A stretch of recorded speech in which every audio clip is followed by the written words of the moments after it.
Welcome back to Leaders Live. I'm Charlie Stevens, your host. We had a great episode last week with Gil Ayal, the founder of Hyperbrands. Key takeaway is a quote from Mario Andretti. If everything seems under control, you're not moving fast enough. So innovate and turn it up. Today we're on Crosby and Prince, where Silicon Alley starts, home of the top tech and venture capital firms in the world, to meet with Stephanie Manning of Lerer Hippeau, which is one of the top VC companies in the city. Let's go.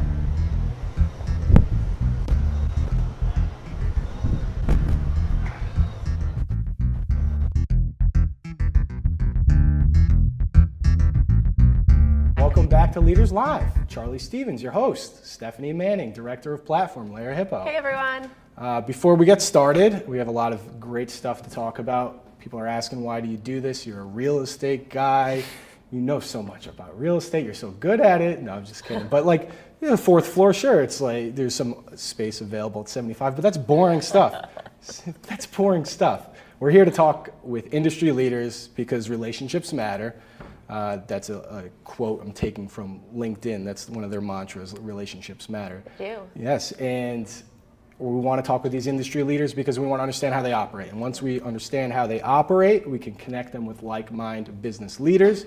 And if we do that, hopefully that helps them grow, helps our relationship grow, and everybody else grow, and people watching grow too. Yeah. They can learn from this. And we're going to get rolling right now with a little bit of background with Stephanie. Stephanie started at AppNexus. You were a campus recruiter, yes. and then you worked into the VC firm Workbench. Yep. So bring us back before you were here at the Mecca of VC. Let's talk about working with startup and kind of rolling into what you're doing now.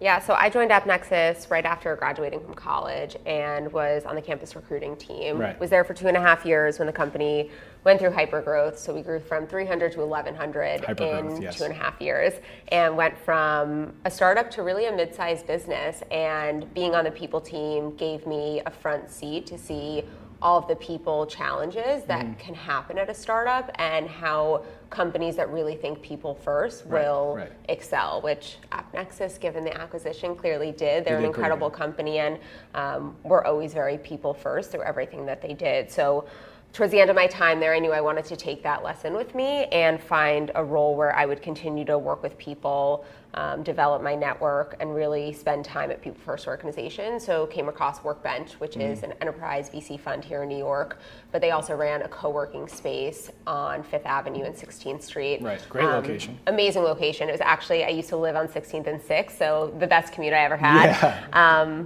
I was never able to not come in on snow days though, which was kind of a bummer, but those aren't too many. But was there, and with the 32,000 square foot co-working space, we had all these startups working out of the space, and it was really rooted in community, and specifically the enterprise community, and bringing enterprise leaders, both corporates and startups, together. We'd like to say we were at the intersection of suits and hoodies. So was there doing all things community, events, and then also was tasked with figuring out what does talent mean at a VC fund, because in addition to the co-working space, Workbench was a VC fund that was writing checks into really seed plus and Series A startups and some Series Bs. So was tasked with that. So what does talent mean? I mean, you were challenged with that. What did you come up with? So talent means different things at different places. At a place like Workbench that had both portfolio companies but also community companies, it was really important to get both of them involved in a lot of things and bring in enterprise talent into the space across specific functions. So a lot of our stuff was rooted in what we were really good at, which was events and community building. So we hosted everything from enterprise sales dinners to enterprise marketing lunches, to head of people roundtables, to just bring great New York talent in.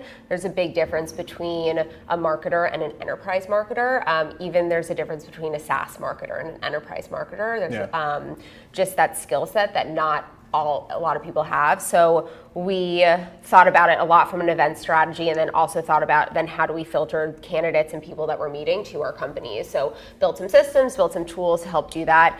We started to put together an enterprise sales playbook. It's something that is something hard to understand in the beginning if you're a company. How do I hire enterprise salespeople? How do I think about SDRs versus account executives versus a director of sales? Do I think about industry expertise and domain knowledge, or do I think about someone who has a deep sales background? Does someone from corporate make sense? Do I need someone who's been at a startup? How do I train people? So we really wanted to try to get all the information we could from the people in our network, in our community, and help share that with the entire portfolio. Right. I was actually only there for a year and a half. I think Workbench and VCs and startups feel like dog years, so it felt like a lot longer because I did so much, and it was so fast paced, but left there in April 2017, and then shortly thereafter joined Lerer Hippeau. Yeah, you leveraged your network to come to some of the best. Right? Yeah, I actually met someone from Lerer Hippeau who was doing product stuff here. I knew him through just the VC platform group, and he reached out to me. So it really was kind of my first instance of your network can really help excel your career and push you forward. Yeah, so let's talk about Lerer Hippeau. Yeah. I mean, we're here right now, awesome office. Thanks. I think I said it's I wish I could take credit for it. yeah, one of the nicer offices, definitely been in, very cool stuff. Let's talk, I mean, it's an early stage VC fund. Yep. Let's talk, it's got the investment side and it's got the platform team, which you head up. Can you talk a little bit more about what Lerer Hippeau is doing? Yeah, so like you said, we're an early stage VC fund here in New York. We were founded almost 10 years ago on the idea that there wasn't a New York first fund that was really only investing in New York companies. All great New York founders were going to the West Coast for some of their money. So Ben Lerer and Ken Lerer, who are a father-son duo, teamed up with Eric Hippeau to really create what is now Lerer Hippeau. We used to be Lerer Hippeau Ventures, dropped the Ventures, now just Lerer Hippeau. And over the past 10 years, we've invested in over 300 companies. We invest across all categories. So if we had to boil the ocean, it would be consumer tech, e-commerce, digital media, emerging technology, and enterprise software.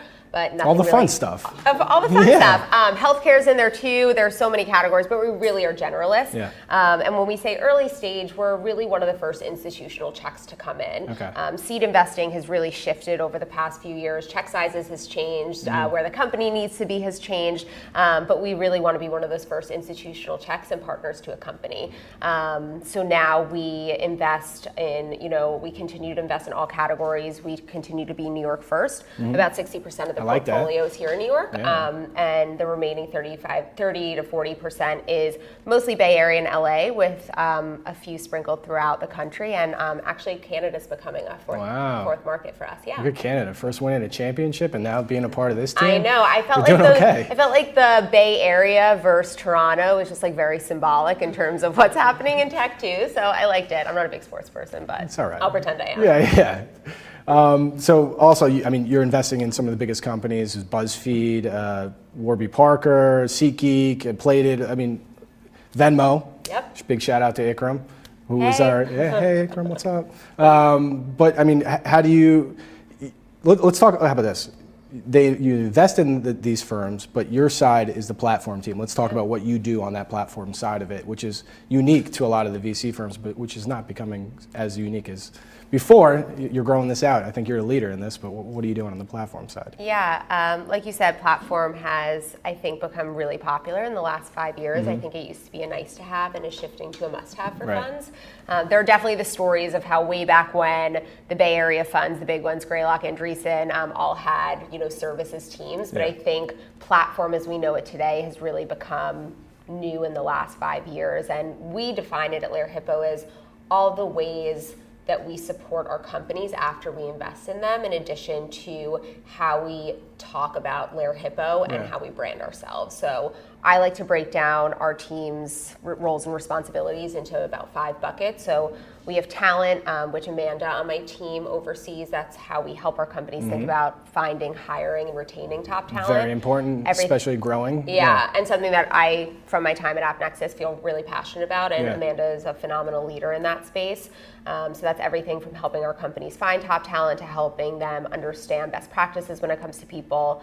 We also do, on the platform side, the second bucket is content and brand. And I guess you call that the marketing bucket. Natalie on my team oversees that. So that's all of our original content, our media strategy, our Twitter, our Instagram, follow us, and our daily roundup. It's all, the third bucket is community. So we have, with over 300 investments in the past 10 years, a network of about 450 founders, which Strong. is really power in numbers when it comes to sharing the hard thing about hard things. So we really try to foster that community, and we do that through the fourth bucket, which is events. So we host about almost one event per week. They range in size, scale, and time. Everything from a dinner to a roundtable breakfast to a workshop to our annual summit that we host every October with our LPs and founders. And then the fifth bucket is what I've started to brand as network. So I call our team a team of dot connectors, and my job is to really make sure that our fund, our founders, and the New York ecosystem, that we're connecting the dots through all of them. And our founders know everyone that they need to know, whether that's a vendor, whether that's a great real estate company to work with to find office space, whether that's another founder they need an intro to who could be helpful, a digital media agency. So that's kind of the fifth bucket of platform. And then there's always the miscellaneous stuff too that's harder to categorize, but that's how I think about it and we think about it here. Yeah, I like that dot connector bucket. I like to think of myself as a dot connector too, or a glue guy of sorts. It's a sports reference. But let's talk about, you're dealing with growth, you have a passion for growth too. When looking at new hires, what's important for a startup and trying to figure out who is a good fit for the new hire? So thinking about how startups should think about hiring, or VCs? Let's do both, I guess. Okay. Startups, I think it's really role dependent. I'd say one thing that I've seen startups do that I don't love is they get so fixated on too many hard skills that when you're writing a job description, there should not be 8 requirements in terms of skills. I really push our founders, hiring managers that we work with to think about what are the 3 to 4 most important skills that person or a new hire would need in the job, and then what else is a negotiable, because I think people end up missing out on candidates. Folks don't apply. There are statistics that say, women will not apply for a job unless they think they are 90% a fit, whereas men will submit their resume if they think they're 50% a fit. So that ends up skewing numbers. Yeah. That's where I think some of the pipeline, when people talk about the pipeline problem, I think that happens. So that's something I don't love in startups. But in startups, I think it's to really come up with a hiring philosophy and coming up with values early and then hiring against those. So that actually I don't think is culture fit, because I don't love the term culture fit. I think that leads to homogenous hiring practices. But I think if you come up with 4 core company values, they can be everything from trust to be transparent with your customers to excellence, to always give and receive feedback. I think if you hire against those, you end up with a really great workforce who's all on the same page and working towards the same goal. Yeah. So that's on the startup side. I like those 4 values. I'm going to point that out right there. I'm going to extract that one. I don't even know. I just pulled those out of nowhere. We talk about our other companies, their values, and I think that was a mix of all of them. And then on the VC side, VCs don't scale the way startups do, so it's hard to share hiring practices. It's the reverse conversation where I'm talking to people interested in getting into VC. Yeah. And by the way, we've written a ton about this on the Lerer Hippeau Medium because it's a question we get asked all the time. I really think that figuring out why you want to get into VC, the type of firm, we're an early stage firm, the type of work and investing we do is a lot different than a growth stage firm. Thinking about, are there certain areas that interest you? We're generalists, and if you're obsessed with only consumer companies, you should find a consumer fund. And then also I always talk to people about how startup experience is, I think, in my opinion, the best experience to get before a fund, because then you really have empathy for founders and operators. You sit on the other side of the table and you know what it's like. So those are makes sense. Kind of my tips. I like that. Yeah. I like that. Let's work our way into network and collaborations. Yeah. We're on the LinkedIn network, which is all about collaborating. Hopefully people can see this, take some good tips from you, like you've already given, and reach out to you, and we could all network and grow together. So how does one grow a network, the best way to grow a network, or some tips you can give on growing a network?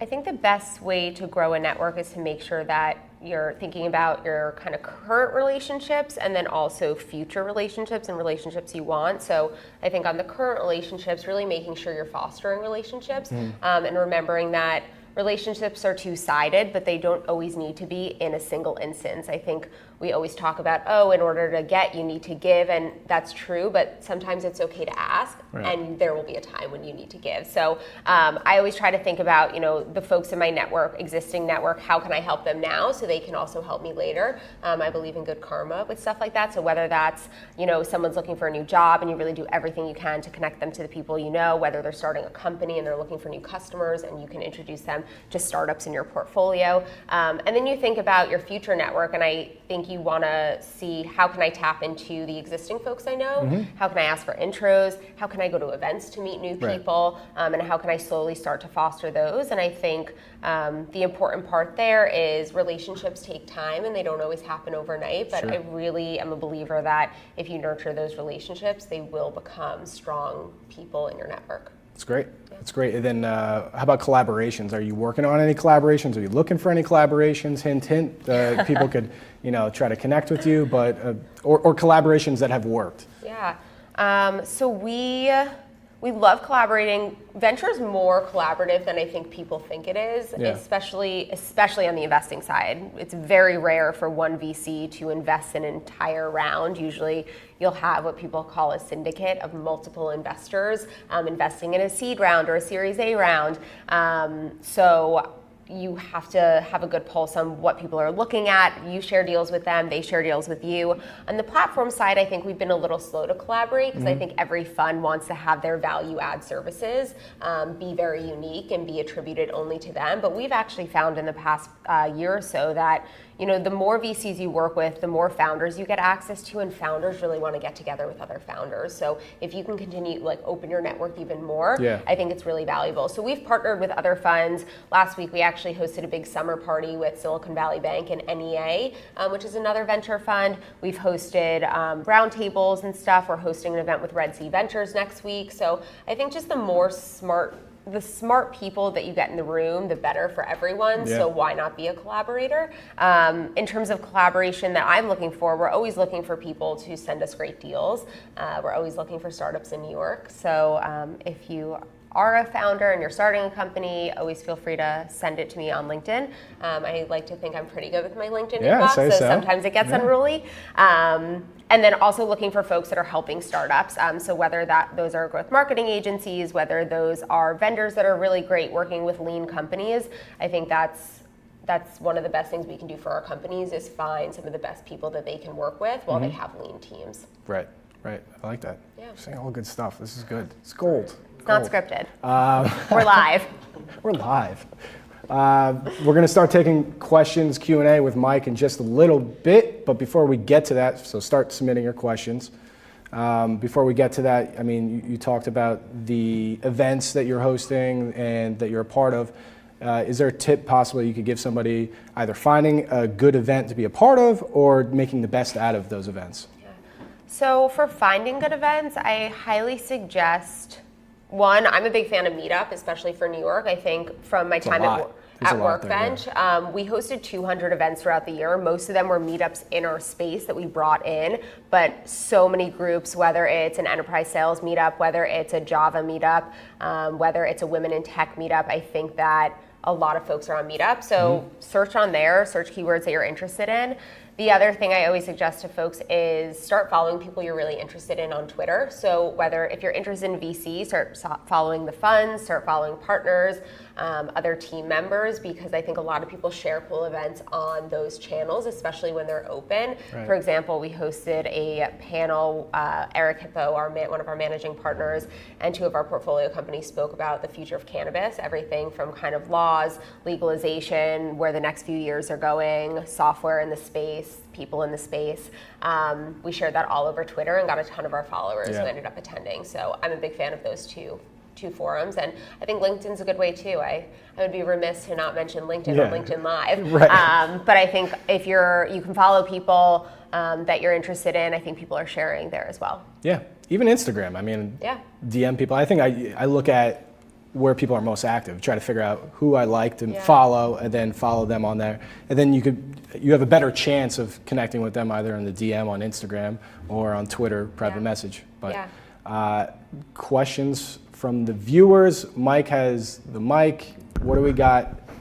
And what are we hearing on the feed? Hi, Stephanie. Hi.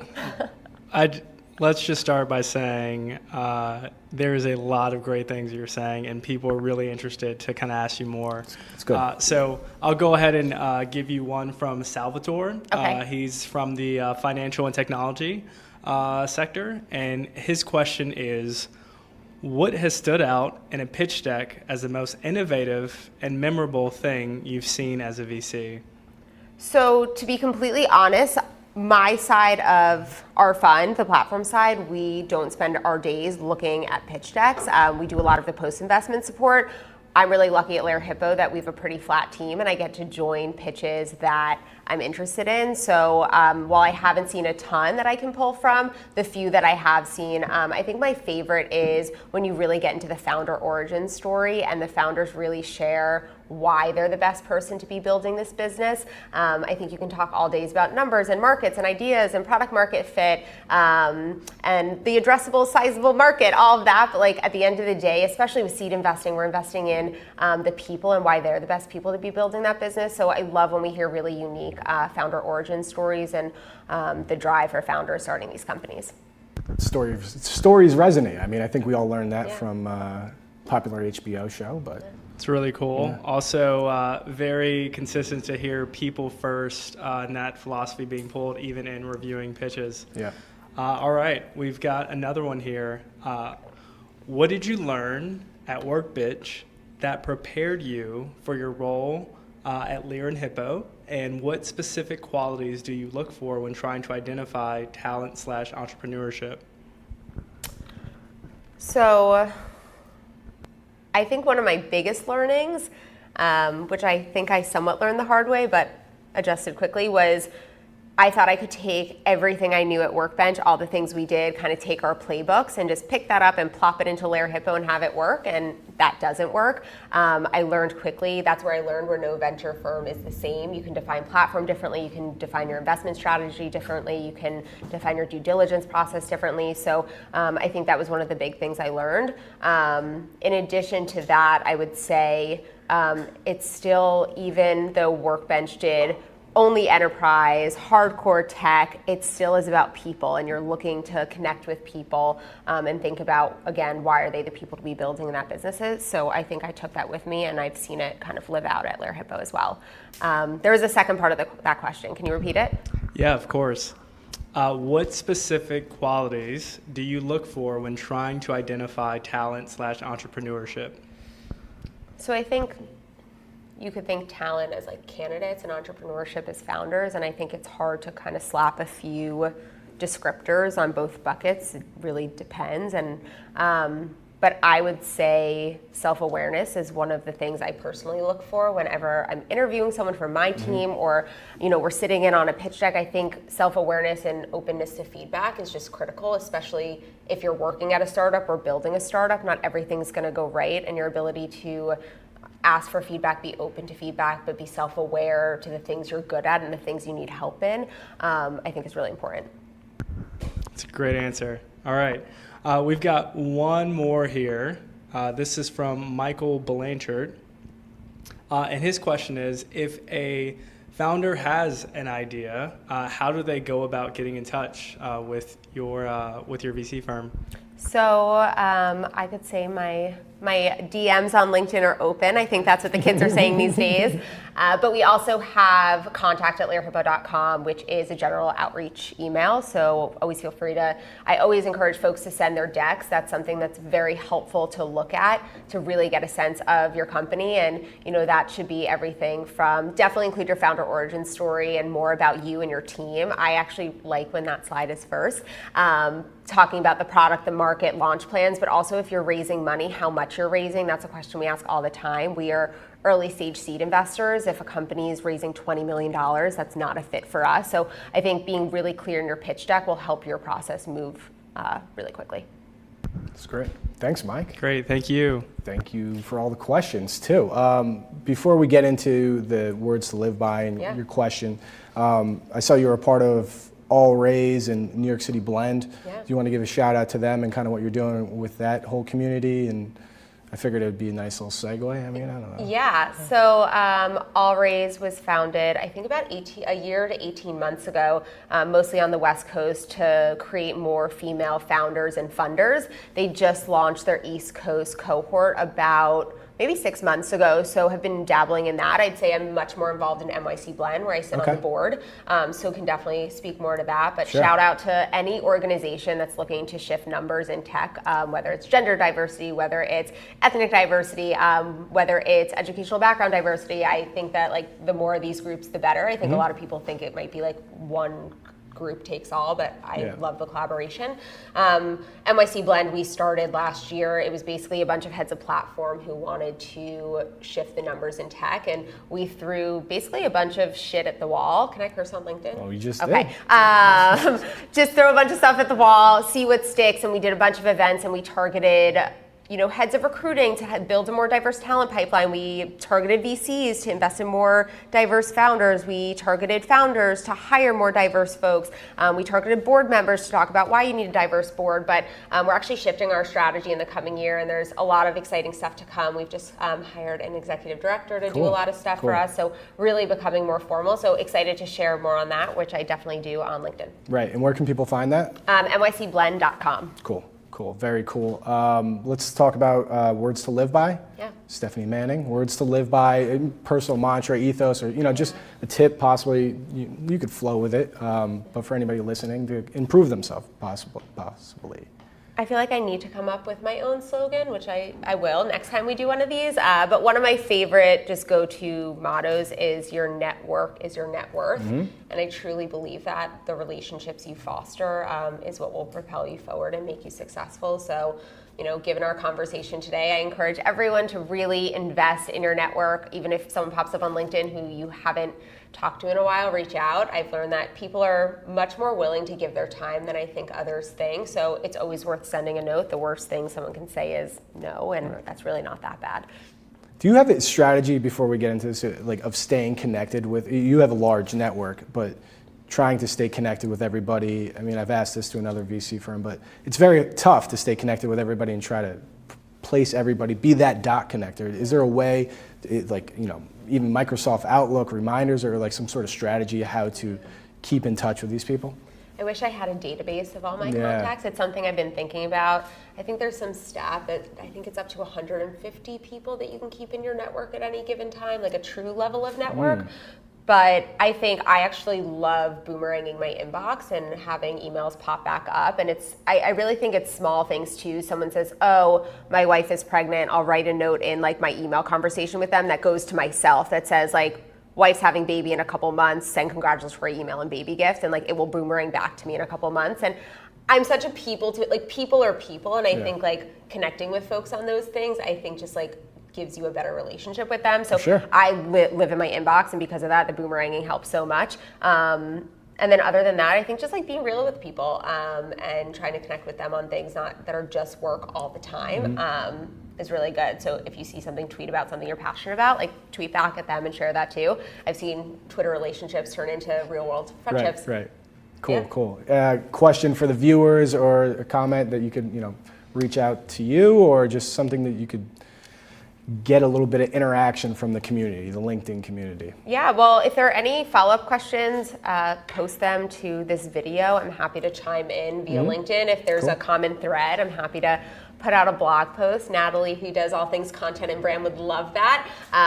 So always happy to connect and just love building my network. So feel free to reach out. Cool. I think that's it. We'll wrap up. Cool. That was a lot of ups and downs in that one. I know. We're good though. We finished strong. We made it through. Thanks so much for having me. Nadal's going to hit the music. We're going to roll out. And we had a good time. Cool. So we have a little bit of, I think it's like about 15 seconds. Okay.